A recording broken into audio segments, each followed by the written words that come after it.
ఇక ఫెర్టిలిటీ సమస్యలతో బాధపడుతున్న వారికి ఉచిత వైద్య పరీక్షలు నిర్వహిస్తున్నామని ఓయాసిస్ ఫెర్టిలిటీ సహ వ్యవస్థాపకురాలు డాక్టర్ దుర్గా తెలిపారు. అంతర్జాతీయ మహిళా దినోత్సవం సందర్భంగా నెల రోజుల పాటు ఈ సేవలు అందుబాటులో ఉంటాయన్నారు. సంతానలేమి సమస్యలపై అవగాహన కల్పించేందుకు దేశవ్యాప్తంగా ఉన్న తమ హాస్పిటల్స్లో ప్రత్యేక కార్యక్రమాలను నిర్వహిస్తున్నామని చెప్పారు. ఇవాళ మన ఉమెన్స్ డే సెలబ్రేషన్స్ కి Oasis has come with a concept. ఫర్టిలిటీలో ఉండే ప్రాబ్లమ్స్ అన్ని మనం ఎలాగ ప్రివెన్షన్ అనేది ఆలోచించాలా అనే కాన్సెప్ట్ తోటి మనం ముందుకు వస్తున్నాం. జనాలకి ఫర్టిలిటీ అనేది ఎక్కువ అవుతుంది. ఎందుకు ఎక్కువ అవుతుంది? ఒకటి, లేట్ గా వస్తున్నారు ట్రీట్మెంట్స్ కి, లేట్ గా పెళ్లి చేసుకుంటున్నారు, కెరియర్స్ అన్ని సెటిల్ చేసుకుని వచ్చేసరికి డిలే అవుతుంది, దానివల్ల ఫర్టిలిటీ పెరుగుతుంది.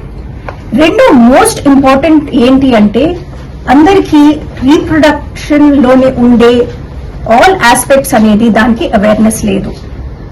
సో ఈ ఉమెన్స్ డే సెలబ్రేషన్స్ లోని మా ఫస్ట్ ఆప్షన్ ఏంటి అంటే మేము ఎంతవరకు can we give awareness to everybody about the potential problems with fertility. దీనికి ఎలాగా మనం ముందుకెళ్ళాలి? ఇప్పుడు మనకి పొటెన్షియల్ గాను మీకు ఫర్టిలిటీ ఎలాగుంది అని చెప్పడానికి వాళ్ళకి ఇన్ఫర్మేషన్ కావాలి కదా. ఆ ఇన్ఫర్మేషన్ ఇవ్వడానికే వీఆర్ స్టార్టింగ్ దిస్ ప్రోగ్రామ్. ఇది ఏంటి అంటే for this whole month OSS లోని ఏ సెంటర్ లో మీకు వెళ్ళినా కూడాను we will do free testing for fertility. ఆ information is very important because awareness లేదు మనోడికి. వాళ్ళ ఏజ్ ఇంపాక్ట్ ఏంటి, ఎండోమెట్రియోసిస్ ఇంపాక్ట్ ఏంటి, పీసీఓడి ఇంపాక్ట్ ఏంటి, ఫైబ్రాయిడ్స్ ఉంటే అది ఎలా మన ఫర్టిలిటీలో ఇంపాక్ట్ చేస్తుంది, ఈ ఇన్ఫర్మేషన్ అందరికీ దొరకట్లేదు. సో దీని వల్ల we are hoping that women will come, get themselves tested and we give them information. ఆ ఇన్ఫర్మేషన్ తోటి డిసిషన్స్ వాళ్ళు చేస్తారు. They'll make educated and correct decisions about their fertility. Awareness for the man is as important as awareness for the woman.